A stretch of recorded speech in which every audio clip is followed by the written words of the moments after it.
Hello दोस्तों, स्वागत है आप सभी का मेरे यूट्यूब चैनल पे। दोस्तों, काव्या शो का रिव्यू करते हैं। पिछले एपिसोड में हम लोगों को दिखाया गया कि काव्या और आदि की शादी भी हो गई है और दोनों जो है घर छोड़कर कहीं और रहने के लिए आ गए हैं। लेकिन गिरिराज प्रधान किसी भी तरह से उन्हें मनाने की कोशिश करता है और जो गुंडे जो काव्या को मारने आते हैं उसका जो चोट है वो गिरिराज प्रधान खुद अपने ऊपर वो चाकू जान बचाने में से चाकू लग जाती है गिरिराज प्रधान को और वो बहुत ही ज़्यादा जख्मी हो जाता है। तो आदि बहुत डर जाता है, उन्हें लेकर हॉस्पिटल पहुंचता है। फिर जब गिरिराज को होश आता है तो आदि को ही खोजता है। फिर काव्या आदि को मनाकर वहां भेज देती है और जब गिरिराज प्रधान ये रिक्वेस्ट करता है कि काव्या को हमने बहू मान लिया है और हम इज्जत के साथ उसे अपने घर बहू बनाकर ले जाएंगे, तो फिर काव्या मान जाती है और आदि को भी घर वापस लेकर आती है। तो वहीं सभी लोग खुशी खुशी जो है काव्या का गृह प्रवेश करवाते हैं, जहां मालिनी बहुत ज़्यादा खुश है और घर को सजा रही है अपने नई बहू के आने की खुशी में और हर चीज़ें जो है परफेक्ट करना चाहती हैं। तो वहीं आदि और काव्या आते हैं तो उनका गृह प्रवेश होता है काव्या का और सारी रस्में भी शुरू हो जाती है। फिर इसी बीच जो है काव्या की माँ और उसके भाई भी आते हैं, जो कि बहुत सारा गिफ्ट्स वगैरह लेकर आते हैं। फिर मालिनी उनसे कहती है कि काव्या की फ़िक्र मत कीजिए, अब वो हमारे घर की बहू है और बेटी भी। तो ये सारी बातें होती हैं। फिर गिरिराज प्रधान काव्या और आदि की आरती उतारता है और उसे अपने घर की बहू स्वीकार करता है। और ये सारी चीज़ें देखकर मालिनी बहुत ज़्यादा खुश है और काव्या भी कि कुछ तो सही हुआ। लेकिन आदि को अभी भी लगता है कि गिरिराज जो है वो अभी भी साजिश ही कर रहे हैं, वो बदले नहीं हैं। लेकिन काव्या कहती है कि कभी तो तुम अच्छा बोल लिया करो, तुम हमेशा सब पे शक ही करते रहते हो। फिर मालिनी भी इस बात का शुक्रिया करती है गिरिराज प्रधान को कि आप इतने जल्दी बदल गए और सभी चीज़ों को स्वीकार किया, हमें बहुत अच्छा लगा, तो थैंक यू तो बनता है। तो फिर गिरिराज प्रधान कहता है कि आप मानते हैं कि हम अभी भी आपको चौंका सकते हैं। तो फिर ये सारी बातें होती हैं। जब मालिनी थैंक यू वगैरह करके वहाँ से चली जाती है, वो तो बहुत खुश है, उसे तो यही लग रहा है कि गिरिराज जो है बदल गए। लेकिन फिर यहाँ गिरिराज सोचता है कि ये सारी चीज़ें मैंने क्यों की है वो हम आपको नहीं बता सकते हैं। फिर वो सारी चीज़ें सोचता है कि किस तरह से पांडे सर ने काव्या को मारने के लिए 2 गुंडे भेजे थे और गिरिराज ने भी 2 गुंडे भेजे थे मारने के लिए।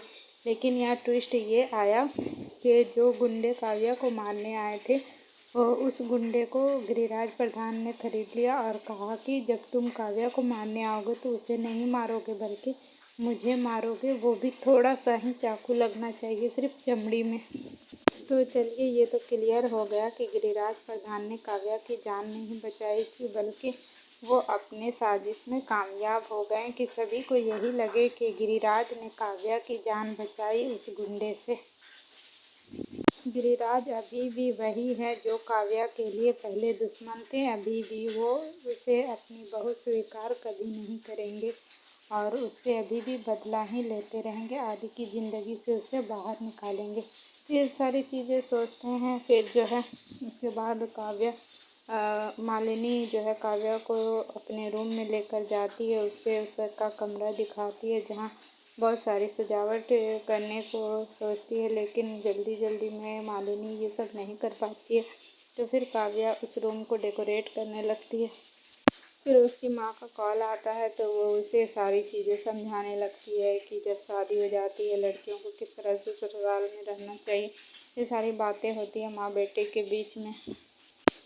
फिर जो है गिरिराज, जो कि अभी बहुत ज़्यादा जख्मी है, जो कि वो नाटक कर रहा है, तो काव्या उसके कमरे में जाती है और उन्हें दवा पानी पिलाती है। तो फिर वो कहते हैं कि आओ बहू बैठो यहाँ।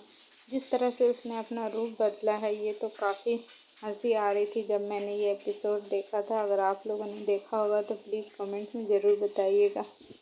यहाँ दोनों जो है बातें कर रहे होते हैं मुहावरे में ही, जिस तरह से गिरिराज अपनी बातों में उलझाते हैं काव्या को कि हम तुम्हें अभी भी पसंद नहीं करते, लेकिन तुम अब आदि की पत्नी हो तो उस कायदे से तुम इस घर की बहू हुई तो तुम्हें ये रिश्ते निभाने होंगे और ये घर की जिम्मेदारी भी, जो कि गिरिराज कहता है कि काम कहीं इस फर्ज के बीच में ना आ जाए।